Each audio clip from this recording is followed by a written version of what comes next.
Les salariés ne le savent peut-être pas, mais les grandes entreprises ont l'obligation de mettre en place un plan de déplacement. Les demandes sont récurrentes en fait entre les secteurs. C'est beaucoup, au départ, c'est des demandes d'amélioration de l'offre de transport collectif. Après, on va sur les modes alternatifs comme le vélo, le covoiturage, la marche à pied. Et après, on va sur des questions beaucoup plus larges sur les services, tout ce qu'il y a comme service à proximité. Et au final, on travaille sur le logement, parce qu'en fait, les questions de transport amènent des questions de logement. Les gens ont des problèmes de transport parce qu'ils habitent toujours plus loin pour des questions de contraintes immobilières. Et donc, on essaye de travailler avec les entreprises sur les questions de logement. À Saint-Quentin-en-Yvelines, ce principe concerne l'ensemble des sociétés, grandes comme petites. Une association est née, Delta, chargée de réfléchir à ces questions. Elle regroupe une quarantaine d'entreprises et couvre ainsi 50% des emplois du territoire. L'enjeu est environnemental et économique, car un territoire mieux desservi, c'est un territoire plus attractif.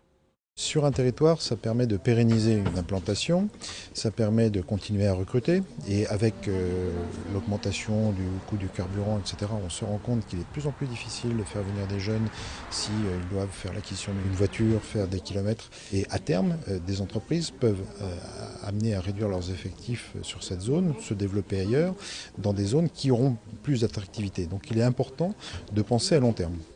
Exemple récent mis en place dans ce cadre de plan de déplacement inter-entreprises, la refonte des lignes de bus Skibus pour mieux desservir la zone de Trappélancourt. Seulement 15% des salariés travaillant à Saint-Quentin en Yvelines utilisent les transports en commun.